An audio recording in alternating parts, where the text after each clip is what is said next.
El centro más grande del norte del valle, con una inversión que supera los 100.000 millones de pesos, con 140 locales, cines y plazoleta de comidas, entre otros servicios. Esta es una inversión que se apalanca con fondos de pensiones. En eso era que se invertían el dinero de las pensiones, y como ese hay muchísimos más casos que ya todos conocemos. Pero ahora que se propone un cambio, obviamente no les gusta. Y rescato este tuit de Feliciano Valencia donde dice: ya salió el uribismo a defender a los dueños de los fondos privados de pensiones, a Sarmiento Angulo y al GEA. Durante décadas dejaron al 80% de adultos mayores sin pensión, pero sí unos banqueros muy ricos. Una vejez digna solo se dará cuando el Estado invierta en colpensiones. Y justo ayer hablábamos en el video de esa pedagogía que se tiene que comenzar a hacer en vísperas de ese 2023, un gran año que se espera sea para Colombia, un año también donde vienen los grandes debates por las grandes reformas, sobre todo la reforma pensional, va a ser uno de los objetivos de este 2023. A propósito, también sabemos que es un año de elecciones, ya pueden inscribir sus cédulas en la registraduría, ya he visto varias publicidades respecto a esto. Los que vivimos en España, por ejemplo, también va a empezar a circular otra vez el bus que va a pasar por las diferentes ciudades. Aquí en el Calar estaremos informando de esas fechas, porque es muy importante los que no inscribieron la cédula en las elecciones anteriores, que la inscriban, o los que la van a inscribir por primera vez, que ya se puede empezar a hacer ese trámite. Y volviendo a la pedagogía, pues Gustavo Petro hoy en su cuenta de Twitter tuvo varias controversias, incluso hasta con Polo Polo por ahí se desgastó un poco respondiéndole a las calumnias que estaba vertiendo también en redes sociales. Pero me llamó la atención un tweet, un hilo bastante largo, pero un hilo muy interesante de Kevin Harman.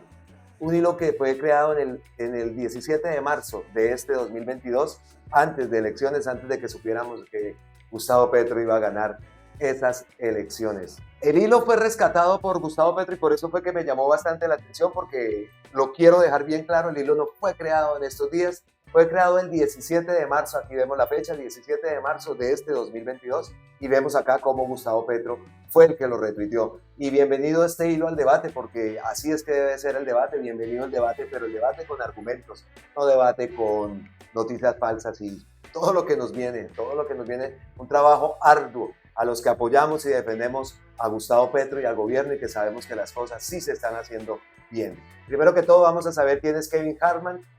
Él es estudiante del doctorado en Ciencias Jurídicas de la Universidad Católica de Louvain en Bélgica. También es cofundador de Juntos Colombia. Entonces vamos a comenzar de inmediato.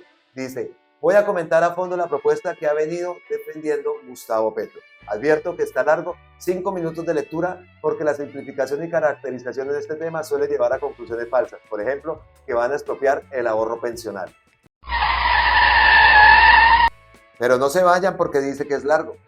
Se trata de transformar el sistema de pensiones que obtiene dos regímenes compitiendo, raíz versus colpensiones, a un sistema con un solo régimen para todo el mundo. La manera en que se estructura ese nuevo régimen es el modelo de pilares. Esa palabra la hemos escuchado bastante, Gustavo Petro. Este modelo no es nuevo ni se la inventó Gustavo Petro. Fue estructurada conceptualmente en un informe del Banco Mundial, World Bank, que se llama Averting the Old Age Crisis, lo que pueden descargar acá. Ahí está el documento. En Colombia, la idea aterrizó en 2 etapas. Uno, gracias a Movilar, que es Mauricio Olivera, y Rafael Pardo, desde el Ministerio de Trabajo durante Santos II, gracias a FEDesarrollo en un informe de Villar y Forero de 2018 en donde la detallaron. A partir de ese momento, otros centros de pensamiento han acogido la misma idea, pero modificando algunos detalles. El caso más emblemático es el de la Escuela Nacional Sindical, que parece inspirar a Gustavo Petro. Para entender esta propuesta hace falta explicar 2 cosas. 1, cómo funciona el sistema, cómo se financian las pensiones hoy en día, y 2, cómo funcionaría si la propuesta llegara a ser adoptada.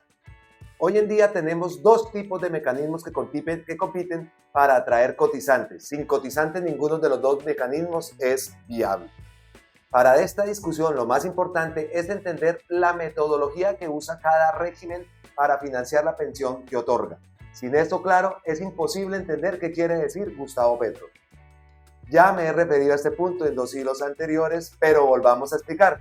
El régimen de Colpensiones, llamado de reparto simple, financia el pago de sus pensiones en 3 pasos. 1. Los cotizantes de hoy pagan su contribución al sistema. 2. Esa plata va a una bolsa común. 3. Esa plata se la reparte a los pensionados de hoy. En resumen, hay una transferencia colectiva e inmediata de los jóvenes de hoy a los ancianos de hoy. No hay ahorro. Nótese que su sostenibilidad depende de tener suficientes jóvenes contribuyendo al mismo tiempo para pagar las pensiones que se causan en un periodo. El régimen del raíz, llamado de capitalización, financia sus pensiones distinto. Son 4 pasos que implican al menos 3 momentos temporales. 1. El joven de hoy paga su contribución. 2. Esa plata va a una bolsa individual que administra la AFP por un tiempo. 3. La AFP invierte en el mercado financiero. Y 4. El anciano del mañana, el mismo joven que cotizó ayer, recibe lo que contribuyó durante toda su vida, más los rendimientos de inversiones si los hay. En resumen, hay una transferencia individual del joven de hoy a sí mismo cuando sea viejo. Hay ahorro. Es fácil notar en este caso que en este sistema cada uno es maestro de su propio destino. El monto de la pensión dependería de qué tanto ahorre cada uno y qué tanta suerte tenga su AFP en el mercado financiero. Esto no es absoluto. ¿Cuál es el panorama actual? Que la mayoría de los pensionados están en Colpensiones y la mayoría de cotizantes están en fondos de pensión. Como Colpensiones hoy no tiene suficientes cotizantes para pagar la pensión de los ancianos de hoy vinculados a este régimen, hay déficit. Los economistas llaman a eso deuda explícita, es decir, ¿cuánto cuesta pagar las pensiones de los retirados de hoy? Como hay un déficit y se trata de un derecho fundamental, el Estado tiene que entrar a cubrirlo con plata del presupuesto, impuestos. ¿A cuánto equivale? Aproximadamente a 14 billones. Los famosos 14 billones de los que habla siempre Gustavo Petro. La pregunta es, ¿qué pasaría si los cotizantes que están hoy en raíz cotizaran a Colpensiones? Respuesta, que no habrá déficit. Ricardo Bonilla, así nos lo muestra en esta tabla de su autoría. Ahí en la tabla. ¿Y qué pasa si no hay déficit? Pues que esos 14 billones de pesos que hoy se giran desde el presupuesto general de la nación se liberan. Acá está la famosa liberación de los recursos de la que habla Gustavo Petro. Es decir, esos 14 billones no tendrían que destinarse a cubrir el déficit porque ya no habría tal y podrían destinarse a otras cosas. Pues bueno, el famoso modelo de pilares en cualquiera de sus versiones apunta a hacer justamente lo que acabo de describir, que todo el mundo contribuya al mismo régimen, no como hoy, que unos vayan a Colpensiones y otros a raíz. Acá entramos a 2. ¿Cómo funciona? El modelo de pilares divide la cotización. Una vez más, el sistema ya no es disyuntivo, sino conjuntivo. Es decir, que no toda la cotización va a Colpensiones o a una AFP, sino de lo que se cotiza, una parte va a Colpensiones y otra parte va a la AFP. ¿Cuánto debería ir a Colpensiones? Según FEDesarrollo y compañía, debería ser hasta un salario mínimo. Si alguien se gana 2 salarios mínimos, su contribución se dividiría en 2, lo correspondiente a un salario mínimo iría a Colpensiones y lo demás a una AFP. Recordemos que Alejandro Gaviria también propuso la misma idea diciendo que a Colpensiones debería ir solo hasta 1.5 salarios mínimos. Vamos a ver. ¿Va usted a realizar una reforma pensional? Sí. Sí. Y va a ¿Cuál tener va a ser? un primer énfasis la reforma pensional. Déjeme entonces hacerle esta siguiente pregunta. Si va a hacer usted una reforma pensional, ¿va a aumentar la edad de pensión? Antes de eso yo quisiera dar un paso atrás y hablar un poco del sistema de pensiones de Colombia aquí con todos los colombianos. Primero, es injusto completamente. 80% de los colombianos están excluidos. Lo primero que yo quiero hacer, y eso tiene que ver con la reforma pensional, es una pensión ciudadana para todo el mundo. Todos los adultos mayores, alguien que tuvo un empleo informal toda su vida, no pudo cotizar, no recibe absolutamente nada del Estado, va a recibir una pensión ciudadana de 400.000 pesos. Eso cuesta aproximadamente entre 8 y 10 billones de pesos. Ya hemos identificado las fuentes de financiamiento. 7 y 8 billones de pesos cuesta eso. Todo el programa, una pensión ciudadana como un derecho para todos de 400.000 pesos. No puede ser que un adulto mayor tenga que ganarse la vida vendiendo gelatinas en una estación de Transmilenio aquí en Bogotá, para acabar con la indignidad de la vejez de buena parte de los Suena muy colombianos. bien, suena bastante bien, pero automáticamente me hace formularle esta pregunta. ¿No es eso populista? No es populista porque ya hemos identificado las fuentes de financiamiento, ya sabemos de dónde va a salir la plata. ¿De dónde va a salir la plata? La plata va a salir de 3 tipos de impuestos. Uno, al 1% más rico de la población, que son aproximadamente 350.000 personas, le vamos a aumentar un poco los impuestos. Las deducciones que antes podían ser del 40%, ahora van a ser del 30%. Y un impuesto adicional a las ganancias ocasionales y quizás algunos impuestos saludables y sostenibles también. Es decir, usted va a poner muchos más impuestos como presidente si llega a ganar. Yo creo que el próximo presidente de Colombia tendrá sí o sí que hacer una reforma tributaria justa donde quienes pueden pagar más paguen más. ¿Cuál es la diferencia con Gustavo Petro? Que él propone una contribución a Colpensiones hasta de 4 salarios mínimos. Si alguien se gana entre 1 y 4 salarios mínimos, toda su contribución iría a Colpensiones. Si alguien se gana más de 4 millones irían a Colpensiones y el resto a una AFP. Por tanto, la pensión futura la pagaría por un lado Colpensiones de 1 a 4 salarios mínimos según la propuesta y por el otro lado las AFP después de ese monto. Recuerden que esta reforma tendría efectos a futuro, no retroactivos. Ojo, el tamaño del pilar es la única diferencia entre la idea de Gustavo Petro y las demás defensoras de ese modelo, incluyendo a Alejandro Gaviria. Al primero le parece que la contribución debe ser hasta 4 y los otros hasta 1 o 1.5. Yo preferiría la segunda opción, lo explicaré. Por tanto, ¿se ha hablado en algún momento de expropiación del ahorro? Como podemos notar, no, en ningún caso. Eso de la expropiación es un fantasma que se inventan los que no entienden cómo se financia cada uno de los regímenes. Ahora bien, me van a decir, ¿y la plata que ya está ahorrada en las cuentas individuales, qué va a pasar con eso? Que se ha ido acumulando desde 1994, los famosos 320 billones que salen en todos los medios. Aquí muestra un artículo de Forbes, el ahorro pensional logró en Colombia llegó a 317 billones, según Asofondos. Y la respuesta sería, nada, no pasaría nada con esa plata. Como ya expliqué, Petro no necesita tomársela para hacer el gasto social que él pretende.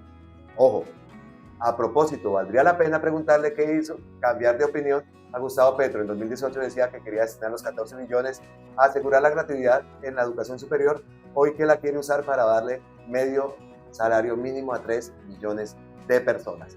Tal vez acá hay otra diferencia con la propuesta de Gaviria. Este último no fue claro en decir qué iba a hacer con lo que se lideraba. Al final hago sugerencia de lo que me parecería lo más responsable. Y entonces la plata, los 350 billones, pues por ejemplo se los puede devolver a los ahorradores del raíz, o si quiere dejárselas ahí invertidas para poder complementar la pensión futura de los que hoy son afiliados a ese sistema. Expropiación, todo lo contrario. Si alguien sale con esa bobería que van a obligar a la gente a trasladar esa plata al régimen público para contabilizar las semanas que cotizó en primer pilar, está mintiendo. Una vez más, demostraría no entender cómo funciona la financiación en un modelo de reparto. ¿Y en qué me baso para afirmar lo anterior? En qué reforma similar se introdujo en Hungría después de 2008, la implementaron gradualmente entre 2011 y 2013. ¿Y allá hubo expropiación? No. Tan no la hubo que el Tribunal Europeo de Derechos Humanos recibió una demanda de alguien alegando que supuestamente la habían expropiado y la sentencia la rechazó justamente porque no hubo expropiación. Con eso claro, pasemos a lo que nos interesa. ¿Cuál es el problema real de esa propuesta de Gustavo Petro? ¿Por qué sostengo que es intergeneracionalmente riesgosa? Acá voy a basarme en el extraordinario working de paper de Córdoba, Piraquive, escenarios de ajuste del sistema pensional colombiano de 2019 para el CERE, Universidad de los Andes. Pueden descargarlo fácilmente. ¿Y qué dice la gráfica? Representa el esfuerzo fiscal que cada reforma requeriría en caso de implementarse. Nuevamente, ese déficit tendría que ser cubierto con plata del presupuesto cuando se genere para pagar las pensiones que se causen en una década determinada. El único de los 3 escenarios en donde no habría déficit fiscal, al menos hasta 2050, es el sistema que se adopta un modelo de pilares. Es decir, habría más contribuciones que gastos en primer pilar, luego sobraría una parte de las contribuciones. Es decir, no solo se liberarían los 14 billones de pesos todos los años hasta el 2050, sino que habría más contribuciones que gastos del sistema. Pero la gráfica es un escenario de un pilar, de un salario mínimo. Eso se explica por qué entre 2020 y 2050 las tendencias demográficas nos dicen que aún tenemos más jóvenes que podrían cotizar ingresos al sistema frente a pensionados, que serían los gastos del sistema. ¿Qué pasa en 2050? Que la pirámide demográfica se invierte y ahí empiezan los problemas. Habrá más pensionados que contribuyentes y de forma creciente el gasto público tendrá que atender ese déficit. ¿Cuál es el problema de la propuesta de Gustavo Petro? Que si la curva en rojo es como se ve en la gráfica, asumiendo un sistema con un pilar de un salario mínimo, si ese pilar llega a ser de 4, el superávit del sistema duraría menos tiempo. ¿Por qué? Porque el gasto en esos casos sería mayor desde antes de que se invierta la pirámide demográfica. Por tanto, la bomba, el déficit, explotaría antes. Ese es el verdadero riesgo intergeneracional de la propuesta de Petro y de otros. Adivinen a quién le correspondería pagar esa bomba, pues a nosotros, a quienes no estarán pensionados en 2050, y a nuestros hijos que empezarán a trabajar en esa época. Y ya no solo con contribuciones, sino también con impuestos, doble carga. Por tanto, el problema de la propuesta de Petro no es una supuesta expropiación. El problema real es que nos pone a los jóvenes en una situación de enorme incertidumbre frente a nuestras pensiones futuras y nos podría castigar muy duro en el futuro. Ahora bien, ¿es mejor migrar al raíz como sugieren Córdoba y Piraquive? No estoy seguro. Ellos dicen que a pesar de asumir un déficit permanente mientras se marchican las Colpensiones y se agota el PGPM, es mejor al cambio abrupto que se ve en 2050. Es decir, es mejor apretarnos el cinturón durante décadas o aflojarlo ahora y luego apretarlo duro. Pero proyectar a largo plazo es difícil, o si no, pregúntele a Eduardo Lora del World Bank sobre sus propuestas de los 90 y lo que sugiere que se haga hoy, 30 años después. Además, agravar el déficit fiscal hoy en las próximas 2 décadas en un escenario fiscal de mediano y largo plazo oscuro no parece una solución adecuada. Uno no puede pretender machistar a Colpensiones y al mismo tiempo defender el cumplimiento de la regla fiscal. Hay otras razones de tipo distributivo. Por ejemplo, ¿a qué riesgo sometemos a los cotizantes, demográfico o inflacionario? Pero esa es otra discusión. Por tanto, ¿qué hay que hacer? No podemos quedarnos así con ese riesgo. ¿Qué hay que hacer? Pienso en una idea preliminar, transitar a los pilares hasta un salario mínimo y al tiempo obligar a ahorrar no solo el superávit que se genere durante las décadas del 2020 al 2040, sino los recursos liberados. Algo así sugería ayer Juan Slewin. En ese escenario le veo virtudes a la capitalización, un ahorro colectivo que sirva como fondo de amortiguamiento frente al problema demográfico futuro. Ese simple gesto daría más garantías a nuestras pensiones futuras. Soluciones. Hay 1000 otras cosas para hacer al tiempo. Pensar en la tasa de reemplazo, pensar en la edad de la pensión, que creo que es menos importante. Pensar en el número de semanas exigidas. Y obviamente que la reforma pensional vaya de la mano de una reforma laboral y una tributaria que apunte a superar las tasas de informalidad, aumento de cobertura tanto activa como pasiva.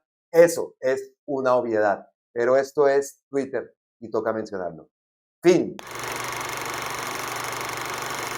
Ese era el hilo de Gustavo Petro que nos iba como asustando, pero está bien también que nos muestren cuáles son los riesgos, que todo no puede ser así, pajaritos en el aire, ¿no? Vean, nos muestran los riesgos, pero también nos muestran unas soluciones. Y entre esas soluciones rescato que la reforma pensional vaya de la mano con una reforma laboral y una reforma tributaria, y que apunte a superar las tasas de informalidad, aumento de cobertura tanto activa como pasiva. Esto es una obviedad. Esto, resalto, fue escrito el 17 de marzo y ya vemos ahora en diciembre del 2022 que la reforma laboral va en camino, que la reforma pensional viene en camino, que la reforma tributaria ya ha sido aprobada, que para superar esas tasas de informalidad también nuestros viejitos, nuestros adultos que nunca han tenido nada, no han tenido una cotización, van a recibir ese $500,000 de pesos, que también ayuda a salir de ese umbral de pobreza. A las madres solteras solteras, cabezas de familia que tienen hijos, pues la ayuda de los $500,000 pesos también las ayuda a salir de ese umbral. Ahora entendemos por qué las propuestas de Gustavo Petro y todo este conjunto que a nosotros no les gusta, pero que aquí lo estamos aclarando y viéndolo con otros ojos. Bien por esa. Invirtiendo en un fondo profesional administrado por profesionales de la inversión, vigilado por la Superintendencia Financiera, que hace parte o que se rige bajo la ley de conglomerados y todas estas cosas, pues ustedes tienen una situación, por ejemplo, en la que ustedes invierten no en un proyecto, no en un tren, no en un metro, no, invierten en una empresa vigilada bajo el mercado de valores en Colombia y en otras partes del mundo y en otras bolsas del mundo. Y pues eso tiene unos niveles de gobernanza muy grandes. Para ponerle un ejemplo de una de las noticias falsas que dijo el presidente que vale la pena pues, revisar, digamos, a nivel periodístico en esa aclaración y es, no, el Chirajara, listo. En algún momento una de las entidades cercanas a ese proyecto tuvo inversión, no del mismo conglomerado, que es el conglomerado de Cemento Angulo, fueron otras. Y esas fueron inversiones que se retiraron en 2014, cuando el puente cayó en 2018. Igualmente, como son fondos profesionales y no pueden, digamos, depender del azar, pues tenía unas exigencias altísimas en términos de seguros, en términos de vainas. Entonces, ¿qué pasó? Hubo un siniestro, pagó la aseguradora y el ahorrador público, privado, de un fondo de pensiones colombiano, noruego, quedó 100% protegido. Salieron las cosas mal, hubo un siniestro, hubo un problema del diseño, no sé qué cosas, el ahorrador quedó protegido. Yo le pregunto, Juan Pablo o a cualquiera, Paola, a cualquiera de los oyentes, si ese proyecto, imagínense el elefante de un proyecto que va a atravesar no sé cuántos kilómetros, que no tiene estudios, que no tiene aval, que no tiene garantías de nada, que empieza a hacer con la plata que antes lo iban a pensionar a usted y para mí, y esa plata se pierde, ¿quién va a responder? No tiene seguros, eso no tiene gobernanza, eso no tiene... Es decir, entonces, muy buena la pregunta, ¿por qué en algunas situaciones sí y en otras no? Porque en las situaciones que sí hay unas instituciones que están detrás de eso. Está un fondo administrado por profesionales, vigilado por los reguladores, que rige bajo unas reglas del mercado de capitales y que tiene... Gustavo Petro le respondió a través de su cuenta de Twitter: de nada le sirve ocultar la verdad. El Chirajara es una obra de infraestructura y tuvo inversión de un fondo privado de pensión. ¿Es cierto o no es cierto? Lo que ustedes llaman un peligro con el ahorro pensional es lo que se está haciendo desde décadas. Aunque el Chirajara, el ahorrador, quedó totalmente protegido por la póliza de seguros, no ha ocurrido lo mismo con otras inversiones que han reducido el ahorro pensional individual de los cotizantes, sino simplemente miren sus facturas.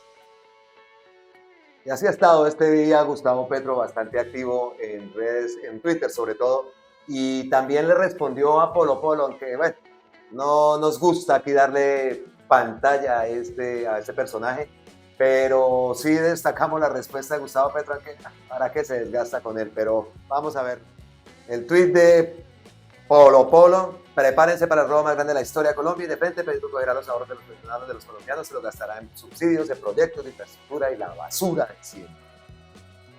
Gustavo Petro responde: en estos años que el ahorro pensional se ha gastado en infraestructura, muchas, 4G y sobre todo en test de financiamiento al Estado, nosotros queremos que las cotizaciones de los actuales trabajadores y trabajadoras financien pensiones y las garanticen. Hoy, la rentabilidad del ahorro pensional está dependiendo de la tasa de interés pactada por el Estado en test y por los peajes de vías concesionadas. Tal situación seguirá igual con nuestra reforma porque no tocaremos el ahorro pensional, sino solo el destino de las cotizaciones. Una parte de la cotización irá a Colpensiones para garantizar el pago de las pensiones, incluidas la tuya, representante, y de otra parte, si se gana en su vida laboral más de 4 salarios mínimos y lo quiere él o la cotizante, a los fondos privados de pensiones. La cotización en Colpensiones se convierte de una vez en pago de pensiones, y si su salario es alto y así lo quiere, puede realizar el ahorro individual en un fondo privado para aumentar su renta pensional. ¿Le quedó claro, representante? ¿Usted a qué se dedica? En la mañana no hago nada y en la tarde descanso. ¿Y usted? Yo soy el ayudante de él. Aunque seguro mañana o más tardecito saldrá con alguna de sus burradas, o si no, la gran aspirante a la presidencia que ahora anunció con bombos y platillos que María Fernanda Cabal a la presidencia. Dios mío, hágame el favor. Amigas y amigos, espero que la idea de este video les haya quedado más claro, nos haya quedado a todos, porque también me incluyo en este paseo, porque todos tenemos que tener bastante conocimiento de esto. Espero que se haya cumplido la idea, ojalá, compártanlo, denle like y nos vemos en un próximo video, no sin antes enviarles un abrazote ancestral desde la distancia, como siempre, gracias, gracias, gracias, felices fiestas, miles de bendiciones y hasta la próxima.